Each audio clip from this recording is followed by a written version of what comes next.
Hi everyone, this is Teresa with the A-Team in Transformation, and today I'm going to talk about dating in Los Angeles. I made two other videos about the reasons why I left LA and then also the positives of living in Los Angeles, so make sure and check those two videos out.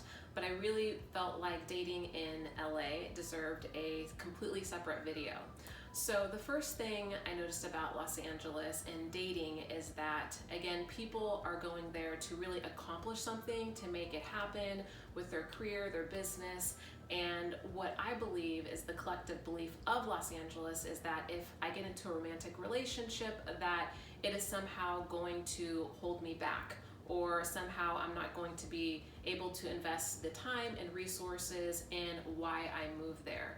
So I always say that Los Angeles is like a Las Vegas, but with the drive and ambition. So people are really going there to invest in themselves career-wise, and if they get into a serious relationship or a romantic relationship, that somehow it's going to hold them back. So a lot of people in LA keep their relationships romantically very casual. And what's interesting as well is that after several years of living there, I noticed that people that were married in LA or in a serious relationship where they were, let's say, living together, they met in another city or state or country and moved to Los Angeles. So I thought that that was pretty telling. The second thing is that for some reason, and I don't think it's just LA, but it tends to be places where the weather is really nice, is that it tends to attract a lot of what I call freedom seekers. So you have a lot of people that move to LA that are just afraid to committing to anything. So it's not just a relationship, but it could be career-wise as well. So it's I'm a bartender slash life coach slash actor slash hypnotherapist. And if you ever read about attachment styles, so for example, let's say you're dating someone and you would label them as like needy or clingy, or this person always has to be in a relationship, they're never single. Generally what happens in their childhood is that they felt abandoned by one or both parents. So maybe they never knew where one of the parents was. They are the ones getting themselves dressed, making themselves breakfast, walking to school by themselves. And so they felt in some sort of fashion abandoned. So they tend to, their attachment in relationships or their attachment style in relationships is, being needy, clingy. And so LA is the opposite of that attachment style. So their trauma more so is enmeshment. So one of their parents or both of their parents were always maybe had their thumb on them, telling them what to do, what career to have, where they're gonna go to school, who you should date, what religion you should be, how you should think, how you should behave. And so they always felt like their boundaries were being violated. And so what happens is when they get into a relationship, they feel like they're going to lose themselves in that relationship. And so they have this fear of committing. And for whatever reason, LA, it tends to attract that type of attachment style. So I found that really interesting. The third thing is that people are pretty good looking in LA, right? So I always say that people that have been, anyone that's ever been told that they're good looking or talented moves to Los Angeles. And so you may feel like you have a lot of options in LA. So there's no real sense of urgency to commit to a romantic relationship in LA. It's kind of like the shiny new object and Peter Pan syndrome going on in LA, I find. So yeah, that is the third thing.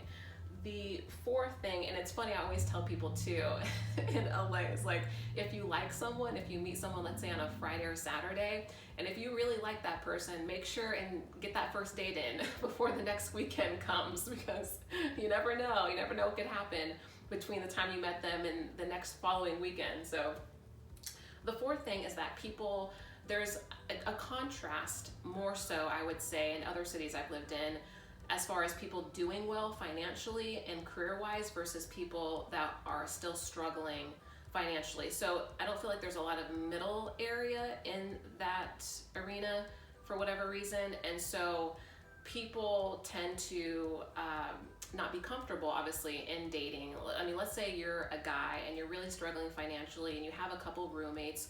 You're not going to really be very inspired to get into a serious relationship. You're thinking, how am I going to date this person? How am I going to take her out? How am I going to really court her, in a sense, if I'm struggling financially? And a lot of times people's self-worth is tied to how much money they make, unfortunately. And so people are like, okay, well, I'm not really bringing that much to the table. Unfortunately, people don't think, oh, I'm a great person and I have these values to offer. It's more so externally focused again, because I feel like what you do, how much money you make, what you look like really gets you approval. And so this message is like, if I'm not perfect, I won't get connection, in a sense. And I remember being in Manhattan Beach at this place called the Strand House, and I remember talking to this guy, and we were just having this kind of friendly, conversation. And I was telling him that, yeah, it would be really great to live in Manhattan Beach, let's say, in the summertime, and live in West Hollywood. I lived in West Hollywood, let's say, October through May, and then be at the beach, June through September, because you feel like, okay, that's when things are really going on and happening, and there's a lot of festivals and that kind of fun stuff. And I remember him saying, like, we have to have 2 homes now, like that's the standard, And I was like, no, that's just me. That's just like what I would want. So that just kind of gives you an idea of how people think and reason there. Okay, so the 5th thing is that I always call Los Angeles Sugar Daddy Capital USA, because as I mentioned in another video, it's very transactional. Everyone's looking around the room like, what can this person do for me, or what can I give that person so I can get what I want? So it tends to not feel, like I said, very genuine. It tends to be more opportunistic, and there's nothing wrong with seeking out opportunities, but there is a sense of like, I bring, the looks, you bring the money. And I think people tend to feel like that's how they have to operate, in a sense, in LA. And I think it really kind of makes people fearful, where it's like, okay, well, what if I do lose my looks, or what if I do lose my money? And it kind of is leading with that theme is it's more inauthentic and covert. So what I mean by that is, when you go on a date with someone, people aren't really letting you in as far as who they are. It's more so they're giving you their resume. So it's constantly leading with what they have. This is the car I drive. This is how many homes I have. This is where I vacation to.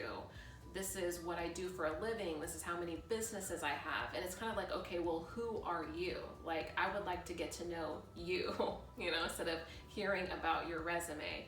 And I think people aren't really necessarily comfortable with that. I don't think everybody's comfortable with that or on board with that, but I feel like that's kind of what they feel like they have to do, even if that's not something that they really want to do.